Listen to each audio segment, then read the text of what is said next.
on the show to talk to us about just that. Mr. Sushil Choksey joins us from the Indus Equity Advisors right now. Sushil, hi, thank you so much for making time and speaking with us.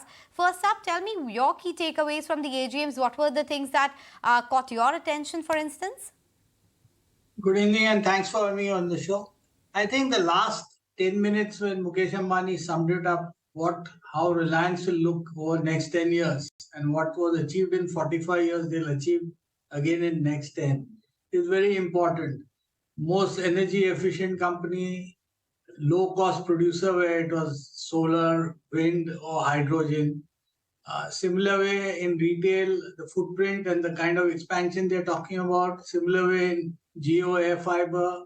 So it's a India consumer play which they're going to emerge with. And I think that is what is the most vital part, that how India consumer story changes for the world. Everybody knows that India is a 142 crore population country, and the consumption pattern today at $25 per person is likely to go to $5,000. So when you translate that, how will the consumer story change and how would Reliance lap up that opportunity, whether it's in telecom, retail, or everything what they manufacture in oil to chemical, and the energy consumption which would led by solar, wind as a captive consumption and everything green, that's what the intent is. So it's a classic story which it's an India play and you have to take a vision of 3-5 years to have the benefit. All those positives, and Harsh also joining in, with all of those positives, why were both Reliance stocks sulking in trade today? What is it that investors were really expecting from this meeting? As expected, everybody wants a T20 to be played in the Mukesh Ambani speech. So everyone thought that the demerger of retail or telecom, the next vertical would be announced. As every big research houses reported, AGM is not the best event to do this kind of events, and shareholders should be aware that bonuses have been declared past in the Reliance AGM, but the demerger is not.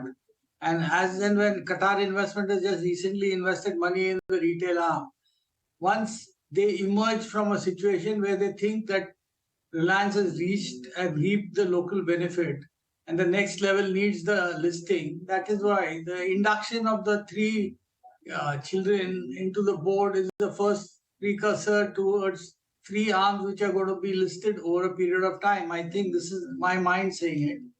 And looks like that retail would be the first of the block and not Jio, or they may happen together, but one needs to have patience. There was a 5-year story panned out in 2019.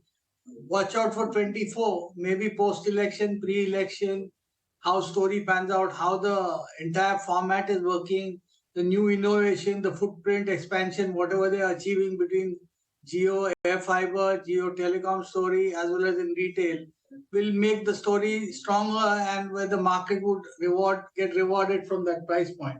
So I think patience prevail rather than expecting everything on one day, that everything would be, the match would be over and the World Cup would be won.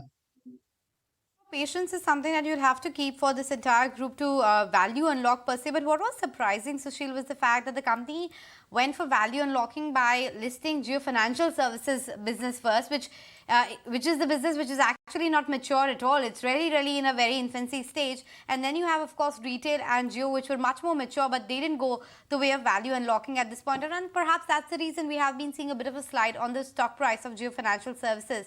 But coming back to the point of the business individually, what do you make of the retail business? Because of course, Isha Ambani talked about how they're looking at expanding their products into Africa as well, Asia as well. It could be one of the fastest, growing segment for them, they said, going forward. Do you really think that retail is the vertical which will have the maximum amount of steam? Before I come to retail, I would like to correct your statement on Jio Financial. That was any bank in India, including HDFC, on day one become a 1 lakh crore or 5 lakh crore or 10 lakh crore bank. It can't be a 100 billion bank overnight. Reliance thinks big, wants to be in top 3, top 5 of every business. So if Jio Financial has emerged as an avatar today, being ready with entire back end and front end to roll out various products under the leadership of Mr. Kamath, enablers are put in place. Doesn't mean that tomorrow in one night you will be able to lend 50,000 and 1 lakh crore. deployment of cash and collection both are a necessity part of understanding of business, and they've put enablers in place, integrating along with Reliance Retail 250 million customers or 450 million customers, Jio Telecom, or their Kirana stores or entire supply chain of Reliance. They would be able to capture customers, and that you will find over a quarter, two, or by year end at Jio Financial how well they have progressed. Overnight, you can't assume that one Bajaj Finance will be created in Reliance in 1 year or 1 day. So, the thing is that one needs to have patience to understand each business and then take a shape whether one should invest for 1 day or 1 year. My personal recommendation is look at Reliance from a 3 or 5 year vision and don't look at a T20 match or a 3 day or a 1 week play. Sometimes are beneficial that within a week you make the money, but that's not the everyday story. Going to retail, definitely India consumer play with such a large population and per capita consumption growth and aspirations of India are growing, and the kind of aspiration which we are seeing, whether it's fashion or essential. So consumer goods to food and integration and supply chain, if you're able to do it on a modern warehousing to supply chain, getting backward integrated with some manufacturing aspect, and global brands being emerged. Reliance Retail's experience in India can be replicated in country where they think they can master that art. So Africa definitely is one continent where they can, because they can manage at a low cost. And in Southeast Asia, they must be having plans. Second thing, keep in mind, India's brand is getting recognized globally, be it as a tourist destination or G20 as an event. And I'm sure Indian consumer goods as get accepted, designs get accepted, even Indian labels get accepted, the brands would roll out, and that must be the emerging thoughts of rolling out some plan, because Indian community is large in Southeast Asia, US, even in Europe like UK, and even Africa. So integrating all those thought processes takes time, and the experience would reward them in different geographies. And I'm sure all those things are being planned today that they can take this retail arm overseas. Point taken, but I'll switch back to Jio Financial. How would you value Jio Financial at this point of time? Right now, the net worth at 28,000 crores, and they've transferred 6.1 lakh shares of the holding company. That both valued approximately enables Jio can leverage that balance sheet manyfold. I would not value the stock today. Let the stock market judgment over 3 year, 5 year. Can they create a book for 3 lakh, 5 lakh, 10 lakh crore and be among the top 5, top 10? That kind of a story. What kind of integration they capture? I am quite sure their thinking is more towards consumer finance and not wholesale finance. And if they're able to penetrate 10 million customers in 2-3 quarters, they're able to finance. Repayment schedules are 3 months, 6 months. One doesn't know whether they tie up with the new Apple launch to finance the phones or any consumer durable goods, starting from TV to any kind of electronic equipment. One doesn't know whether Reliance retail formats will, every consumer on a large bill will start getting funding.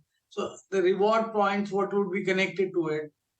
How is the Jio Telecom consumers being tapped? So one needs to see the plan. That can't be described in a AGM speech that this is what we are going to do. So I think one needs to watch out for a quarter result, and the next quarter when the commentary is given by the management on the basis of 1 quarter number, one can value the stock. Yeah, you have aspiration for 1 or 2 years or 3 years, that would decide the stock price. I'm hopeful they would be among the top 3 always and one of the top consumer finance companies. But I would not decide today what the value is, because return on assets, return on equity, what kind of margins they play out, do they disrupt the margin in the industry, all that needs to be seen. I can only visualize the borrowing cost will be lower comparable to the best in industry today. Sure. And deployment of capital will be based on that. Right. No, point taken. Absolutely, Sushil. Thanks so much for making time and speaking with us about all the facets of the business of Reliance. But that's all the time we have for the special coverage. With that, it's a wrap from me and Harsh. Thank you so much for being with us.